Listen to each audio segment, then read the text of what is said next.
Comienza en Radio María, Yucat, un catecismo para los que quieren rejuvenecer su fe. Un programa dirigido por el Padre Mario Ortega.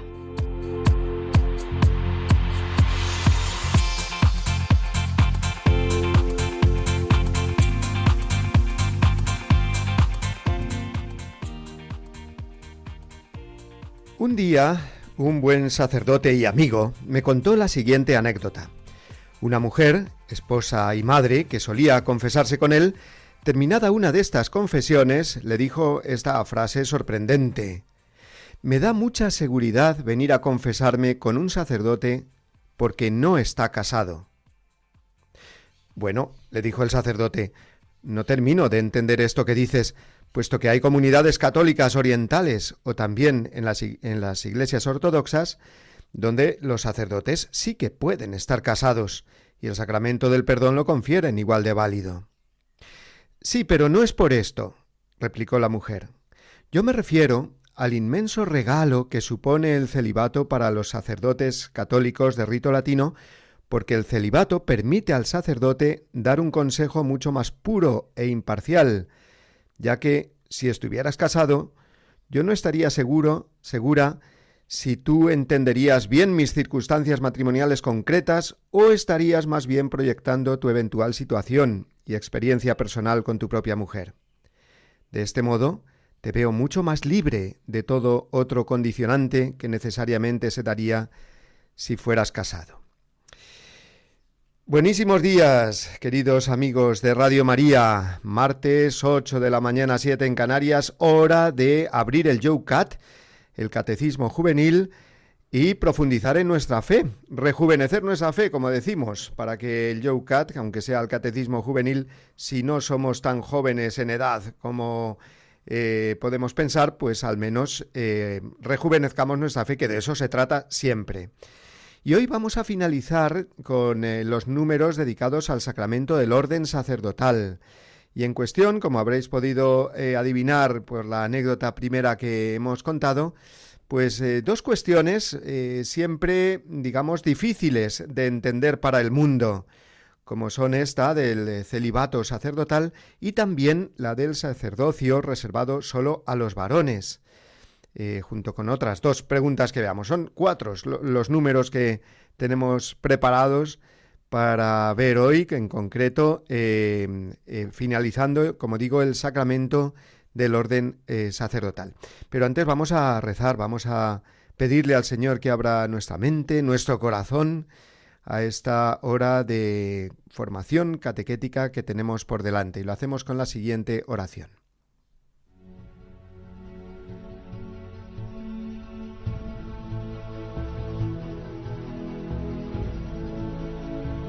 Señor y Dios nuestro, Padre amoroso, que todo lo dispones del mejor modo para el bien y la salvación nuestra. Tú has querido asociar a muchos hombres a la misión sacerdotal de tu Hijo Jesucristo, y los has configurado con Él mediante el sacramento del orden, para que se lleguen a parecer lo más posible a Él, a Jesús, que vivió entregado completamente a ti y a la humanidad que venía a salvar. Jesús vivió su vida en este mundo en celibato, de una manera pobre y obedeciendo siempre a tus designios. Así fue la vida de Jesús, de manera que tú dispones que quienes se asocien a su sacerdocio vivan también completamente entregados a ti, que tú y tu Iglesia llenéis su corazón, y de ahí que les das el don del celibato, que vivan también pobres, para que su única riqueza seas tú, y que sean obedientes discípulos para poder llegar a ser auténticos pastores del rebaño a ellos encomendado. Ayúdanos a todos a acoger y a valorar el inmenso regalo del celibato sacerdotal. Que los sacerdotes lo vivan realmente enamorados de ti y de tu Iglesia, y así toda la Iglesia pueda beneficiarse de la potencia de corazones sacerdotales indivisos, dedicados en cuerpo y alma al ministerio sagrado. Te lo pedimos por medio de María, Madre nuestra, Madre de los sacerdotes.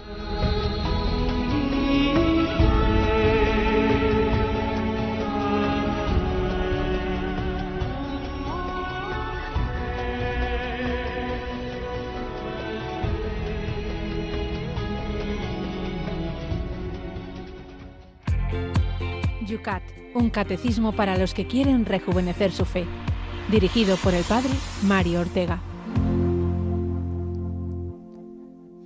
Y antes de entrar en harina, como se suele decir, pues vamos a formular esa pregunta que os dirigimos, queridos oyentes. Hoy va a ser una pregunta no tanto de acertar, sino de opinar, o de mostrar una preferencia ante las distintas respuestas que damos, que son todas válidas, Digo, se trata más bien de opinar.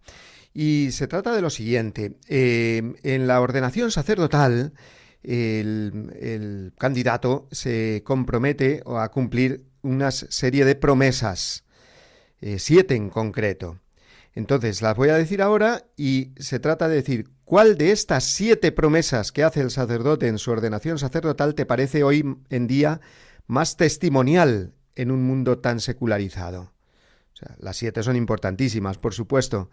Las 7 promesas que, a modo de preguntas y respuestas, preguntas del obispo y respuestas del candidato a ser ordenado sacerdote, él hace antes de la ordenación sacerdotal.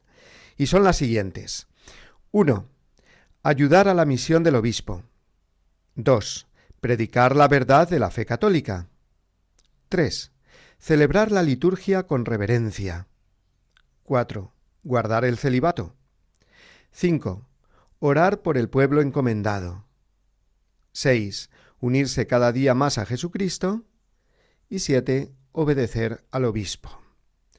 Pues ¿cuál de estas 7 promesas que hace el sacerdote en su ordenación sacerdotal te parece hoy en día más testimonial en un mundo tan secularizado? Repito, 1. Ayudar a la misión del obispo. 2. Predicar la verdad de la fe católica. 3. Celebrar la liturgia con reverencia. 4. Guardar el celibato. 5. Orar por el pueblo encomendado. 6. Unirse cada día más a Jesucristo. Y 7. Obedecer al obispo. En fin, un poco larga la pregunta de hoy, y como digo, no se trata de acertar, no es que una sea la opción correcta y las demás falsas, todas son verdaderas porque son las promesas que hace el sacerdote. Pues ¿cuál de ellas te parece como más testimonial hoy en día, tal como estamos en este mundo tan secularizado? Podéis enviarnos vuestras respuestas al WhatsApp del programa, el 668-594-383. También podéis enviarnos algún audio explicándolo, pero que sea breve, por favor, no mayor de 30 segundos. Al 668-594-383. Pues bien, vamos ya con los números de hoy, de los puntos del Yucat, que finalizan con los 4 que vamos a ver hoy, el sacramento del orden sacerdotal. Y en primer lugar vamos a hablar del sujeto del sacramento, es decir, ¿quién puede recibir el sacramento del orden? A esto responde el número 256 del Yucat que escuchamos a continuación. ¿Quién puede recibir el sacramento del orden? Puede ser ordenado válidamente como diácono, presbítero y obispo el varón bautizado católico que es llamado a este ministerio por la Iglesia.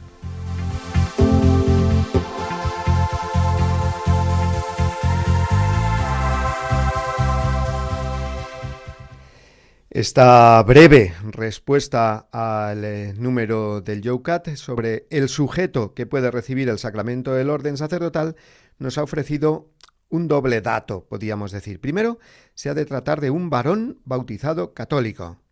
Y segundo, que haya recibido la llamada de Dios a desarrollar este ministerio, llamada que viene a través de la Iglesia. Vamos por partes. Primero, lo de varón bautizado católico. La cuestión de ¿por qué los varones y no las mujeres son los que pueden recibir el orden sacerdotal? Es en realidad el punto siguiente a este del Yucat, así que esta cuestión la dejamos para después. Ahora nos centramos en el hecho de que este varón haya recibido los sacramentos de la iniciación cristiana. El Yucat ha dicho el bautismo, que esté bautizado, pero vamos, es indispensable que el candidato ya al diaconado, que es el tercer grado del sacramento, conste que está bautizado, confirmado y haya recibido la Eucaristía. Parece obvio, pero conviene recordarlo, para recordar con ello que los sacramentos de la iniciación son los que disponen a la persona para recibir los demás sacramentos, que son los de la curación, penitencia y unción, y también los sacramentos al servicio de la comunidad, que son el matrimonio y este que ahora nos ocupa, que es el orden sacerdotal. El candidato, para recibir un sacramento que le va a disponer a servir cristianamente a los demás, debe tener completa toda su iniciación cristiana, lógicamente. Y en segundo lugar, este punto del Youcat también ha dejado muy claro que para recibir el orden sacerdotal, la persona ha de estar llamada por Dios.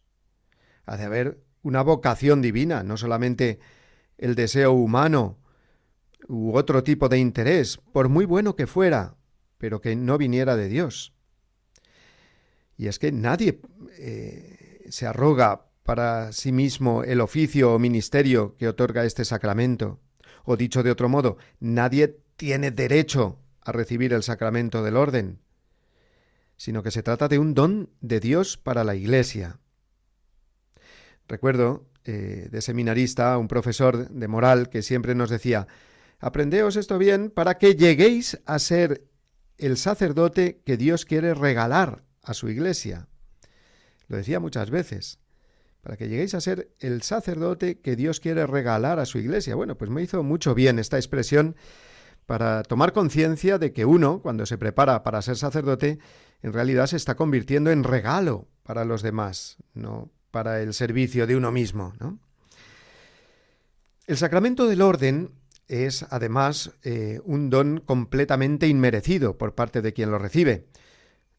Solo si se dan señales de la llamada de Dios al ministerio ordenado, uno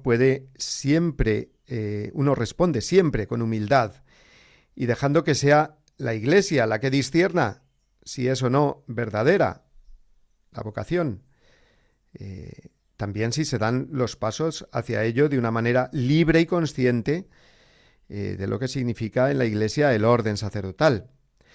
Por eso se realiza una labor de discernimiento, primero con el sacerdote acompañante o director espiritual, luego con los formadores del seminario, que tienen esa misión precisamente, la de verificar si un joven, o no tan joven, tiene vocación y cómo puede prepararse y madurar bien durante los años de formación. Se trata, en definitiva, de ir cultivando la llamada caridad pastoral, o corazón de buen pastor, que es esa configuración del corazón, distinta, por ejemplo, del corazón que se prepara para tener una esposa y unos hijos, por el sacramento del matrimonio, aunque haya muchos elementos comunes, como es natural, porque son ambas, al sacerdocio y al matrimonio, vocaciones al amor y a la fecundidad. Las etapas formativas o pasos a seguir durante varios años en el seminario son en la actualidad 4 y tienen esta denominación: etapa propedéutica, discipular, configuradora y síntesis vocacional. A lo largo de estas etapas, el futuro diácono o presbítero va recibiendo la formación intelectual, afectiva, humana y pastoral que garantice lo más posible que esa vocación, que es para toda la vida, pues va a llegar a buen término, ¿no? Y se va a desarrollar después de una manera eficaz y buena y verdadera, ¿no? La tradición de la Iglesia también establece como pasos previos a recibir las sagradas órdenes el llamado rito de admisión y los ministerios de lector y acólito. Cumplidos todos estos requisitos y los tiempos establecidos, el candidato escribirá una solicitud formal al obispo para recibir primero el diaconado, ¿no?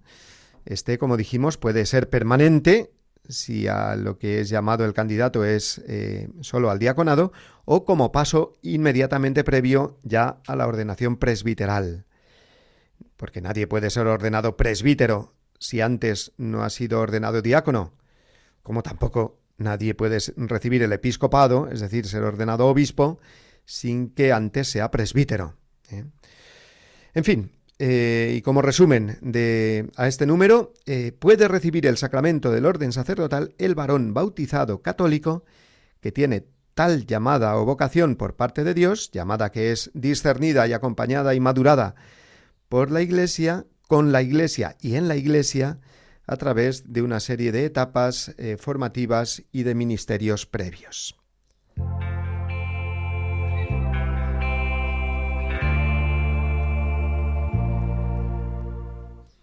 Y ahora sí, vamos a abordar con el siguiente punto del YOUCAT la cuestión de la reserva del sacramento del orden sacerdotal solo a los varones. Y como este hecho no es ningún menosprecio o exclusión sin más de la mujer. Es el punto 257 que escuchamos a continuación. ¿Es un desprecio a las mujeres el hecho de que solo los varones puedan recibir el sacramento del orden? La decisión de que solo los varones puedan recibir el orden sagrado no es ningún desprecio a la mujer. Ante Dios, varón y mujer tienen la misma dignidad, pero diferentes tareas y carismas. Para la Iglesia es vinculante el hecho de que Jesús, al instituir el sacerdocio en la Última Cena, eligiera exclusivamente a varones. El Papa Juan Pablo II declaró en el año 1994 que la Iglesia no tiene en modo alguno la facultad de conferir la ordenación sacerdotal a las mujeres y que este dictamen debe ser considerado como definitivo por todos los fieles de la Iglesia.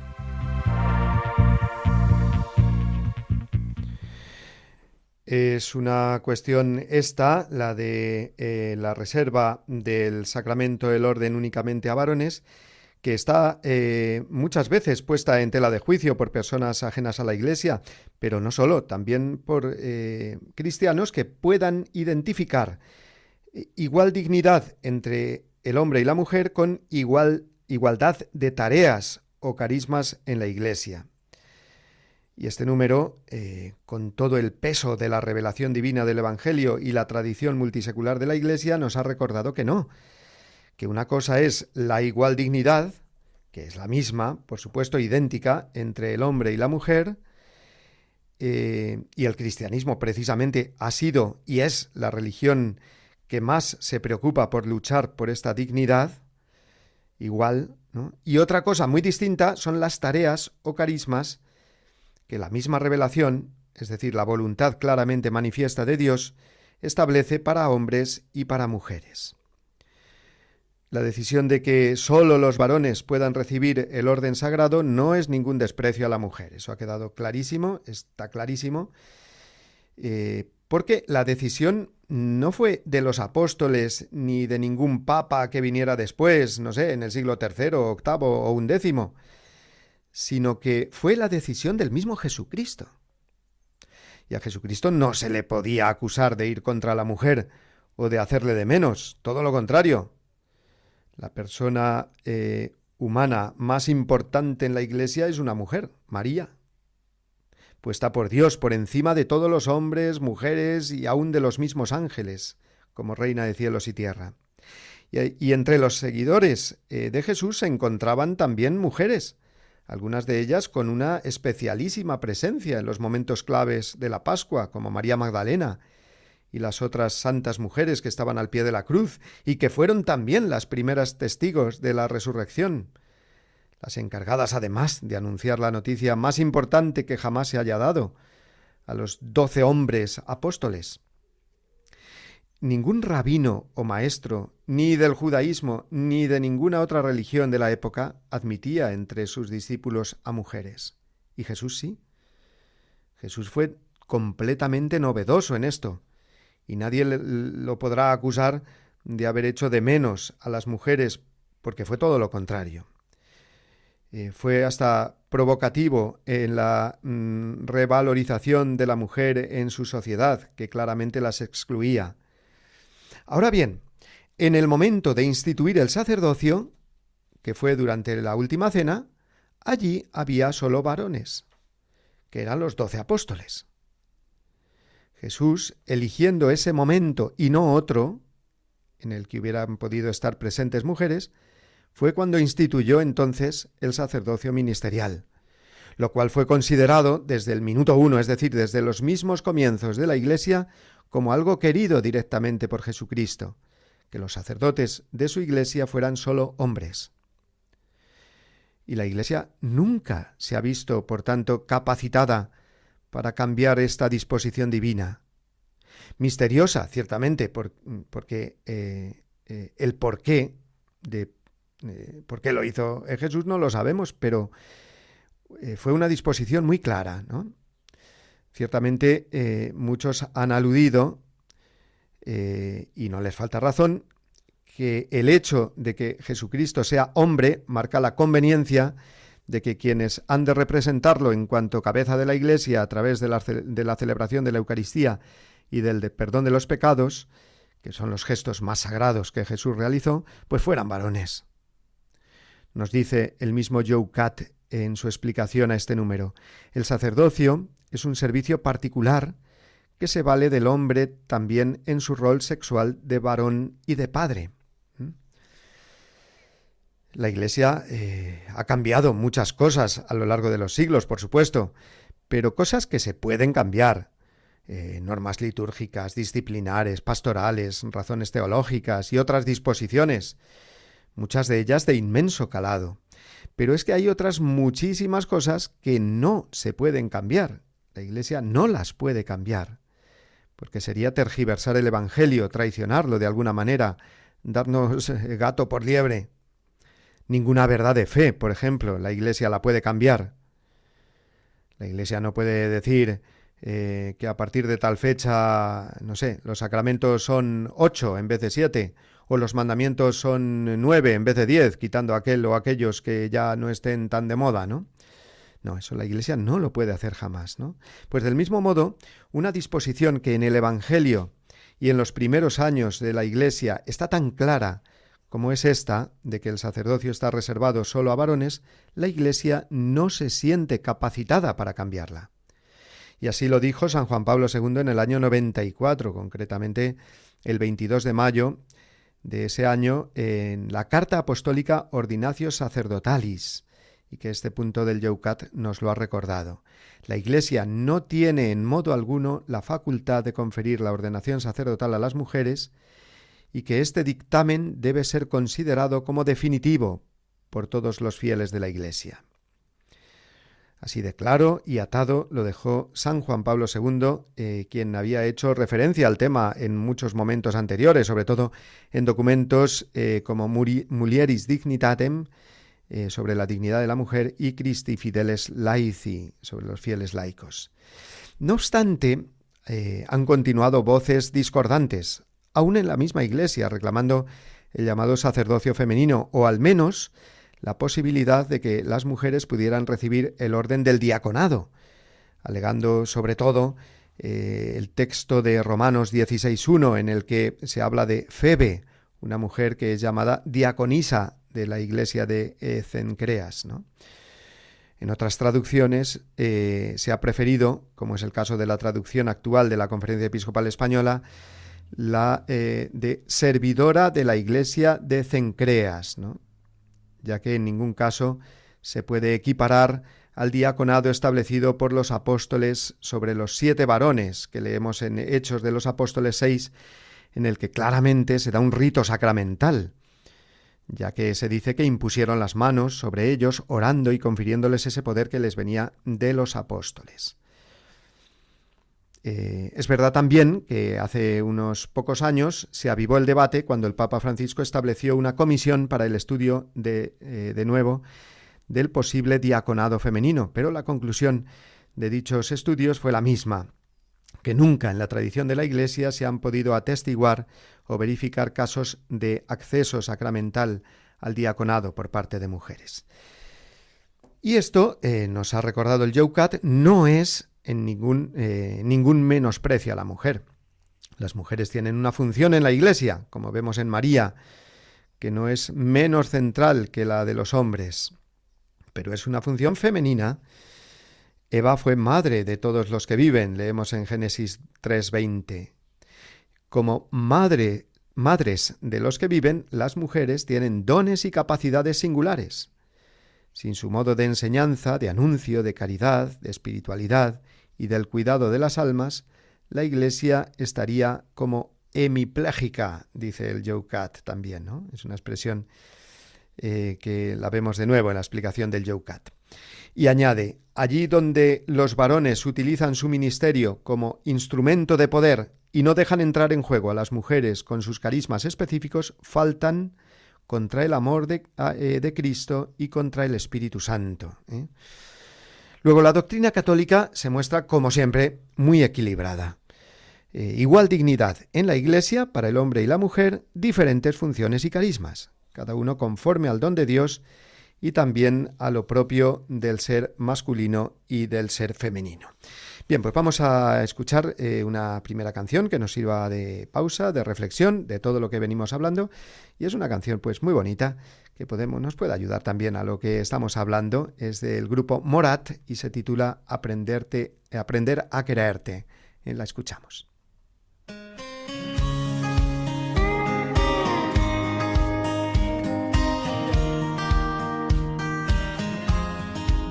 Cuando te vi sentí algo raro por dentro, una mezcla de miedo con locura.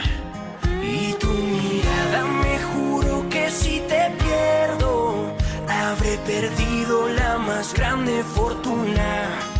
No sé nada de tu historia ni de tu filosofía.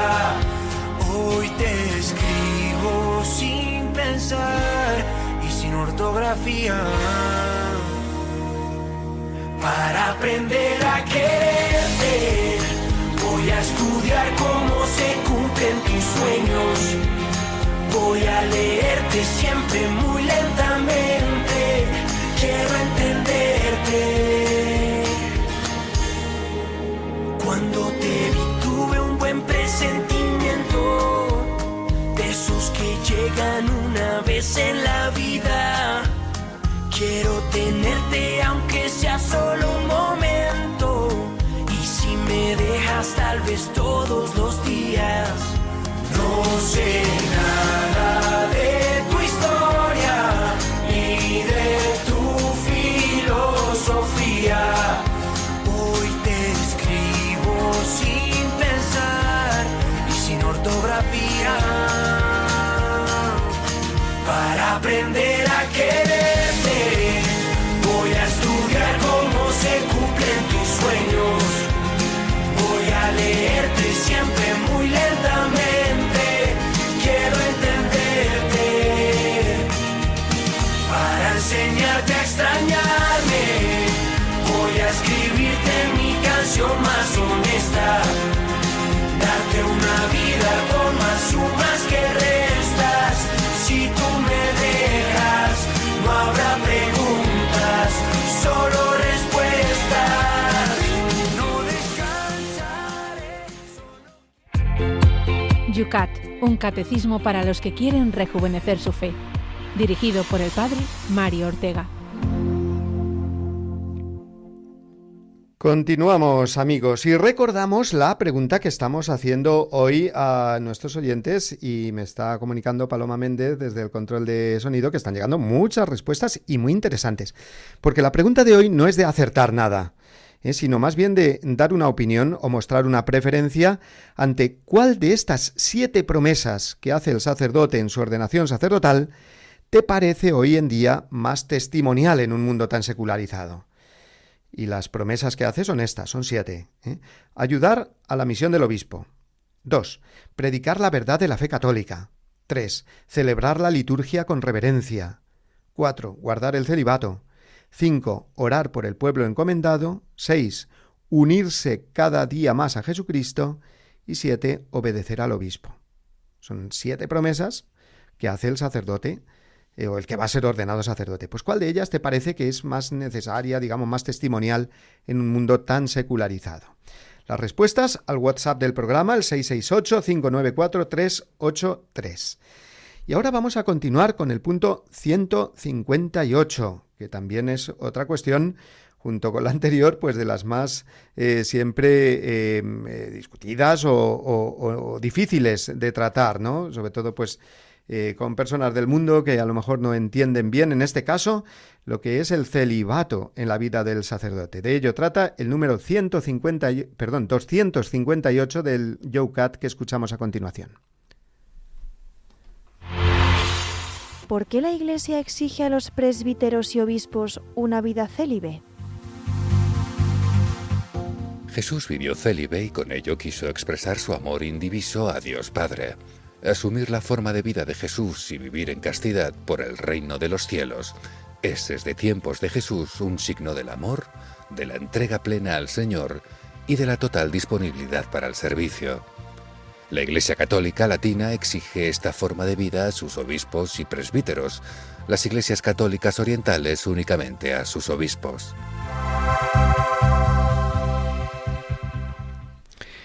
El celibato es el compromiso que hace una persona de permanecer soltero o soltera por el reino de los cielos. Es decir, no contraer matrimonio por esta razón concreta, por el reino de los cielos. Jesús indica ya esta posibilidad en Mateo 19:12, cuando dice que hay algunos que se hacen eunucos, dice Jesús, por el reino de los cielos. Esta es la razón del celibato como forma de vida en la Iglesia Católica, por el reino de los cielos y como fruto de un don especial de Dios. De ninguna manera porque la persona rechace sin más el matrimonio o prefiera vivir sin problema alguno de convivencia marital con otra persona, porque eso encerraría un planteamiento egoísta. O sea, que no es nada de eso. Toda persona encuentra su esencia, su realización, su llamada en el darse por amor. En el matrimonio, compartir el corazón y la vida entera con otra persona, que se convierte así en cónyuge, se ve con claridad. Pero es que el celibato por el reino de los cielos también hay que vivirlo así, como una forma de donarse, en este caso a la Iglesia entera, y en concreto en la vida del sacerdote a la porción del pueblo de Dios que le es encomendada. No es, por tanto, la elección de una vida solitaria sin más, sino movido por un noble ideal que significa mantener el corazón entero, indiviso, para poder darlo entero e indiviso a Dios y a la Iglesia. La Iglesia Católica Occidental o Latina exige desde hace muchísimos siglos la vida célibe a sus obispos y presbíteros. Las iglesias católicas orientales, nos ha recordado el Youcat, lo exigen únicamente a sus obispos, ¿no? Lo primero que hemos de decir, es que no es una exigencia que se derive directamente de la naturaleza del sacerdocio, sino que es una disposición establecida como obligatoria por la Iglesia Católica Latina para sus obispos y presbíteros, y de las iglesias católicas orientales, hemos dicho, únicamente para sus obispos. Es una disposición eclesiástica, digamos, pero de muchísimo peso. La razón principal del modo de vida célibe para el sacerdote es la que nos ha dado este punto del Youcat en su primera afirmación. Jesús vivió célibe. Y el sacerdote, que está llamado a hacer las veces de Jesús, entregado a los hombres, conviene también, por tanto, que viva célibe. Asume de este modo la vida misma de Jesús. Y esto le posibilita mantener un corazón centrado completamente en Dios y en las cosas de Dios. ¿Esto es posible? Claro que es posible. Si no, Dios no lo hubiera propuesto. Y es posible porque Dios, en Cristo, sostiene con su gracia a quienes llama por este camino de mantener el corazón indiviso y el centro de gravedad de la afectividad del sacerdote puesto en Jesucristo, buen pastor, por encima de lo que sería un proyecto pues también muy bueno y bendecido por Dios por medio del sacramento del matrimonio. El célibe, ojo, no es un soltero o un solterón, podríamos decir, sin más, sino un desposado con Dios y con la Iglesia.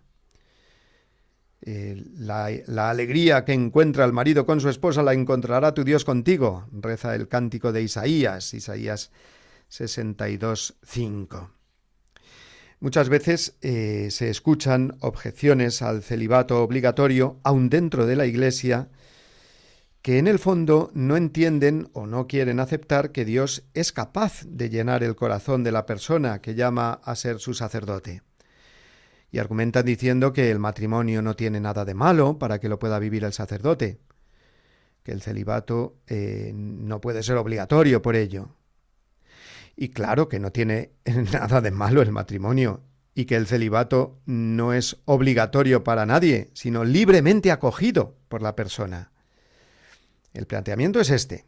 La Iglesia Católica de rito latino valora muchísimo la forma de vida célibe, porque fue la asumida por el Hijo de Dios, y señala como signo de la llamada de Dios al sacerdocio el don recibido del celibato. Es decir, que la Iglesia elige entre sus candidatos al sacerdocio a los que han recibido y queda probado que hayan recibido ese don del celibato y están dispuestos a asumirlo libremente, porque es un don que hay que acoger e integrar en la vida. ¿Cuesta esfuerzo? Pues claro que cuesta, pero el camino es siempre el amor. Amar a Dios que llena el corazón. Y así uno permanecerá fiel a su compromiso de celibato, lo mismo que en el matrimonio. Cuando hay amor, pues los esposos permanecen fieles entre sí. Cuando no hay amor o el amor se enfría, pues entonces empiezan las tentaciones de buscar el amor por otra parte, ¿no? Entonces eso se da tanto en la vida célibe como en la vida matrimonial, ¿eh? O sea que la experiencia es así de clara, ¿no? El problema, tanto en la vida sacerdotal célibe como en el matrimonio, viene, hemos dicho, cuando se enfría el amor y entonces cuesta cada vez más la fidelidad al compromiso adquirido. Con la Iglesia, el célibe, con su mujer, el marido, la persona casada, la dinámica es siempre la misma. A mayor amor, un amor cuidado, protegido y fomentado cada día, mayor facilidad para vivir la fidelidad, ¿eh? Jesús, con su modo de vida célibe, llamó por este estilo de vida también a sus apóstoles, aunque algunos estuviesen casados. Lo sabemos con certeza únicamente de Pedro, ya que aparece la suegra en uno de los milagros de Jesús, ¿verdad? La Iglesia de los primeros siglos apreciaba el celibato, la virginidad por el reino de los cielos, lo cual era completamente novedoso, en toda la tradición. Es una auténtica novedad del Evangelio, de la vida nueva en Cristo por el Espíritu. Los estudiosos indican que, en efecto, en los orígenes del celibato sacerdotal se remontan a los tiempos apostólicos. Un celibato vivido, como nos ha dicho este número del Yucat, como signo de amor, de la entrega plena al Señor y de la total disponibilidad para el servicio. Pero también es verdad que aún tardó algunos siglos para establecerlo la Iglesia como norma de vida para el sacerdote. La obligación del celibato se convirtió en ley canónica desde el siglo IV. Pero es importante observar, como digo, que los legisladores de los siglos IV y V afirmaban que esa disposición canónica estaba fundada en una tradición apostólica, es decir, desde los apóstoles. Así, por ejemplo, el Concilio de Cartago, en el año 390, afirma: «Conviene que los que están al servicio de los misterios divinos practiquen la continencia completa, para que lo que enseñaron los apóstoles y ha mantenido la antigüedad misma, lo observemos también vosotros, lo observéis también vosotros». En tiempos más cercanos a nosotros, cabe señalar como punto de referencia fundamental la encíclica Sacerdotalis Celibatus del Papa San Pablo VI, en el año 1967, precisamente en un tiempo, al acabar el Concilio Vaticano II, que vivió una auténtica crisis en este tema del celibato, con el abandono de muchos sacerdotes y religiosos. Contiene esta encíclica argumentos muy sólidos, teológicos, espirituales y pastorales, que recuerdan una vez más que, leo textualmente, el celibato sacerdotal, que la Iglesia custodia desde hace siglos como perla preciosa, conserva todo su valor también en nuestro tiempo, caracterizado por una profunda transformación de mentalidades y estructuras. En la misma línea se expresaron después los posteriores pontífices, destacando a San Juan Pablo II en su exhortación apostólica Pastores Dabo Vobis en el año 1992. Es verdad, el celibato es un don que Cristo ofrece a los llamados al sacerdocio y que viene como anillo al dedo para poder dedicarte en cuerpo y alma a ser sacerdote no solo unas horas, ni como una profesión más, sino las 24 horas del día, con el corazón puesto de lleno en el Señor, que te da así esa libertad total para no estar sujeto a ningún compromiso concreto de formar una familia, sino a todos los compromisos de tener ya una familia más amplia y numerosa, que es tu parroquia o comunidad cristiana encomendada. Luego el celibato hay que verlo con este sentido positivísimo que tiene, no solamente como renuncia, porque esta es la clave, ¿no? El celibato, bien vivido y bien cuidado, por supuesto, es sinónimo de libertad y fortaleza para mejor desarrollar el ministerio sacerdotal. Permite vivir completamente entregado y libre de otras preocupaciones propias del modo de vida matrimonial, vivir completamente entregado al ejercicio del culto sagrado, especialmente la celebración de la Eucaristía y el perdón de los pecados. El celibato es un signo muy elocuente de ser de Dios y ser de todos y para todos. Y además, esta es una razón que yo muchas veces añado, ¿no? Es también valorizar mucho más el matrimonio, puesto que el matrimonio es tan importante que conviene que el que está casado se dedique, pues, a su mujer y a sus hijos, ¿no? Y el que es sacerdote, pues se dedique a su mujer, entre comillas, que es la Iglesia, y a sus hijos, que son todos sus feligreses, ¿no? O sea que es también, de alguna manera, el celibato sacerdotal un modo de valorar también más el matrimonio. Bueno, pues a esto, al celibato, vivido con libertad y asumido con libertad e integrado para tener un corazón indiviso, para amar a Dios y a la Iglesia, es a lo que están llamados a ser los ministros ordenados.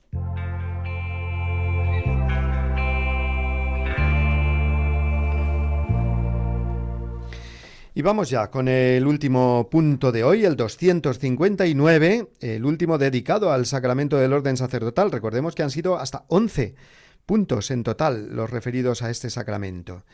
Este último, de ahora, nos expone breve y concisamente la diferencia que hay entre el llamado sacerdocio común de todos los fieles cristianos y el sacerdocio ordenado.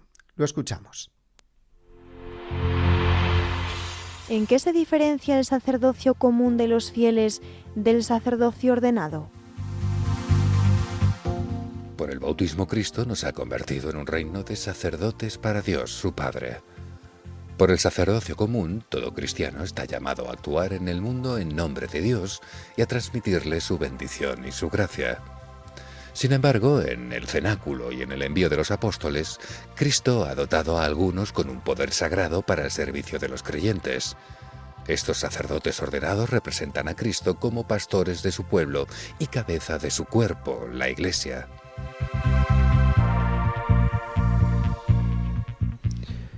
Este punto recoge un tema que ya hemos hablado en otras ocasiones, porque es un tema muy transversal. En el bautismo, lo que se produce es que la persona se injerta en Cristo y queda convertida en Cristo en hijo o hija de Dios. Y al estar unidos a Cristo participamos del triple oficio de Cristo, sacerdote, profeta y rey. Centrémonos ahora en lo primero. Somos todos sacerdotes desde el bautismo, con un sacerdocio que se conoce con el nombre de sacerdocio común de todos los bautizados. Es decir, podemos ofrecernos con Cristo al Padre, podemos ofrecer lo que tenemos y lo que somos a Dios, porque esto es precisamente el oficio sacerdotal, hacer ofrendas a Dios, que Dios acepta. Por el sacerdocio común, como nos ha dicho muy claramente este punto del Yucat, todo cristiano está llamado a actuar en el mundo en nombre de Dios y a transmitir su bendición y su gracia. Ahora bien, esto no quita que Dios haya establecido además el orden sacerdotal de la nueva ley, de la nueva alianza, del Nuevo Testamento, de la Iglesia, vamos. Un orden de sacerdotes, que para distinguirlo del sacerdocio común le llamamos sacerdocio sagrado o sacerdocio ministerial. Y a los que lo reciben les llamamos sacerdotes, que son los presbíteros y los obispos. Y se trata, ojo, de una diferencia esencial, no solo de grado.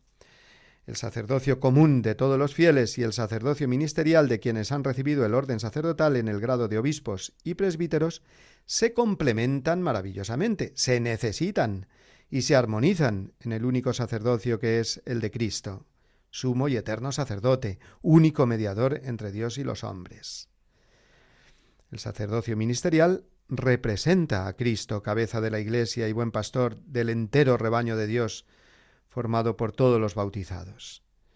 Los obispos y sacerdotes, como ya hemos ido viendo a lo largo de estos números sobre el orden sacerdotal, han recibido esos poderes especiales que son para el bien de todo el pueblo, que son un servicio, el servicio ministerial, servicio de santificación, evangelización y guía de la Iglesia. Y son poderes que de alguna manera los principales son los que les permiten poder celebrar la Eucaristía y perdonar los pecados, cosa que pueden hacer solamente los sacerdotes ordenados, ¿no?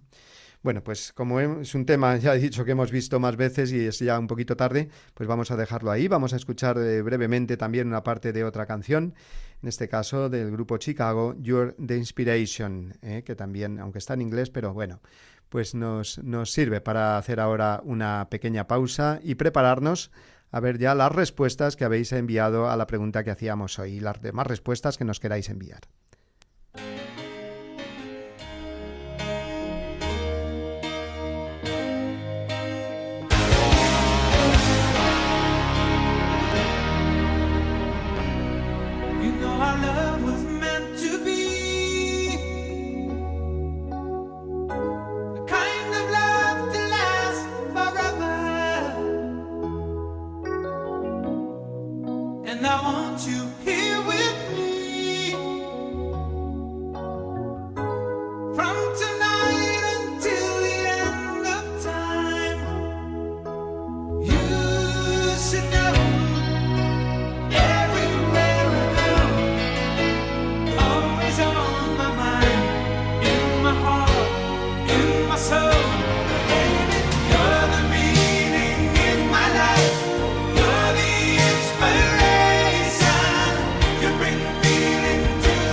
Participa en el programa con tus preguntas y dudas.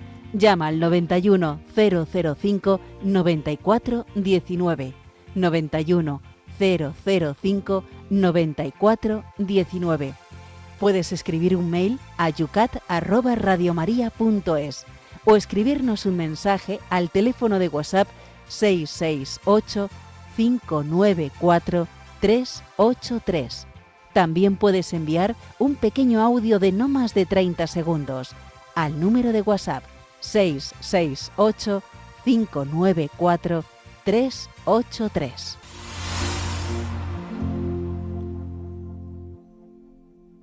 Bien, pues vamos a escuchar ya a Paloma Méndez, que la tenemos en el control de sonido y ha ido recibiendo esas respuestas a la pregunta que hacíamos hoy, que no es de acertar, como hemos dicho, sino de dar una opinión o mostrar una preferencia ante cuál de las promesas que hace el sacerdote en su ordenación sacerdotal, pues parece pues más testimonial en un mundo tan secularizado. Buenos días, Paloma. Muy buenos días, padre, y a todos los oyentes. Pues ha sido una pregunta que la verdad es que los oyentes no se han puesto muy de acuerdo porque cada uno le parecía un aspecto muy importante. Al final es una fusión de todos. Por ejemplo, había algún oyente que decía que de las 7 promesas, la más difícil, la que más cuesta hoy en día ante la crisis de autoridad, es la de la obediencia al obispo. También había otros oyentes que destacaban la importancia de vivir el celibato y en concreto porque vivimos en un mundo hipersexualizado. Algún otro oyente destacaba la importancia de unirse cada vez más a Jesucristo y que lo demás, después de eso, viene por añadidura. Y nos ha escrito también una oyente que es madre de un sacerdote joven y amiga de muchos sacerdotes y decía: de todo lo que prometen es difícil saber lo que a ellos les parece más difícil. Creo que ellos, los sacerdotes, lo saben ellos solos. Para unos será la obediencia al obispo, para otros la liturgia, el celibato será difícil, pero creo que lo rezan y lo piensan mucho, y por lo menos los recién ordenados, pero lo que yo veo y me choca mucho es la realización de la liturgia, por lo menos donde yo vivo. Hay mucha diferencia entre los que están ordenados hace mucho tiempo, los que llevan pocos años o de distintas provincias, etc. También es verdad que había muchos oyentes que destacaban la importancia de celebrar la liturgia con reverencia. En resumen, padre, ha sido un conjunto de muchas respuestas que se complementan unas a otras. Muy bien, pues muchísimas gracias, Paloma, por ese resumen tan bueno que nos has hecho. Y es que efectivamente todas estas promesas que hacemos los sacerdotes en el día de nuestra ordenación, algunos ya hace muchos años en mi caso, y para que recéis por mí, pues dentro de muy pocos días voy a hacer 31 años de sacerdote, así que fíjate. Pero las recuerdo bien, estas promesas, y trato de vivirlas todos los días, y es que son, forman una unidad. Están muy bien porque no se puede entender la una sin la otra o sin las otras, ¿no? Entonces es lógico que estas respuestas de nuestros oyentes, tan activos siempre, a la hora de responder, pues señalen uno u otro aspecto y señalen pues todos esos matices, como hemos visto. Doy las gracias de una manera especial a esta señora madre de un sacerdote, porque ellas saben muy bien, por la experiencia de conocer a sus hijos, pues efectivamente cómo vamos viviendo el sacerdocio y cuáles son esas promesas que tenemos que ir cumpliendo cada día y que son todas ellas pues testimonio en un mundo secularizado. Por supuesto, pues como más visible el hecho de vivir célibes. Pero luego, como han señalado también, efectivamente, pues el celebrar la liturgia todos los días, no solamente los sacramentos, sino la liturgia de las horas, a la que nos comprometemos los sacerdotes, de rezar laudes, vísperas completas, el oficio de lectura, una de las horas intermedias, en medio muchas veces de las actividades que son múltiples, numerosísimas, y que tienes que estar buscando el tiempo, sacarlo de las piedras a veces, ¿no? Entonces, todo ello son signos de amor que, igual que en un matrimonio, los esposos tienen esos detalles de reservarse el tiempo y el corazón, por supuesto, para compartirlo con la persona amada, pues el sacerdote vive su celibato y su entrega a Dios precisamente a través del cumplimiento de estas promesas, que son promesas que te hacen más libre, que te hacen darte mucho más y mejor a los demás, ¿no? Y que hay que recordar siempre. Así que yo, haciendo esta pregunta, la verdad es que las he recordado bien y me ha ayudado muchísimo, y tanto las respuestas de nuestros oyentes. Bueno, pues ahora llegaría el tiempo de las preguntas que queréis formularnos, pero es que mirad qué hora es, que es ya casi la hora de despedirnos, y entonces casi os diría que las preguntas que están entrando pues las contestaré, Dios mediante, el día que viene. Será dentro de 2 semanas, porque sabemos muy bien que el martes que viene tenemos al Papa León en España con nosotros, y entonces ya desde el comienzo del día pues estaremos hablando de esa visita del Papa, y un servidor pues estará pues muy liado, digamos, como debe ser, ¿no? en la retransmisión y en el seguimiento de la visita del Papa, precisamente para contároslo a todos vosotros, queridos oyentes, aquí en Radio María. Así que, me despido en este programa del YOUCAT hasta dentro de 15 días. Ya sabéis que podéis enviarnos vuestras preguntas, comentarios, sugerencias, etcétera, al correo del programa youcat@radiomaria.es, y que podéis descargaros y compartir este programa, como todos los demás, entrando en el podcast de radiomaria.es. Pues nada más, amigos, recibid una bendición muy grande en el nombre del Padre y del Hijo y del Espíritu Santo, y el deseo de que paséis una muy feliz semana, preparándonos todos bien a esa visita que nos hará dentro de unos días el Papa León. Adiós, amigos.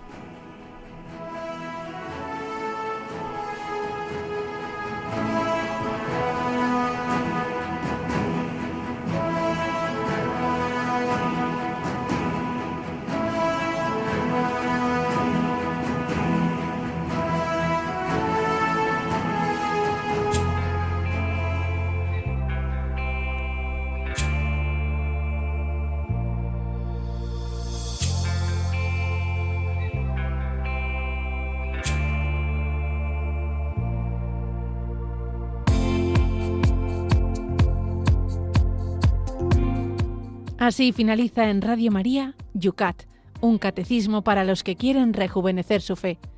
Un programa dirigido por el Padre Mario Ortega.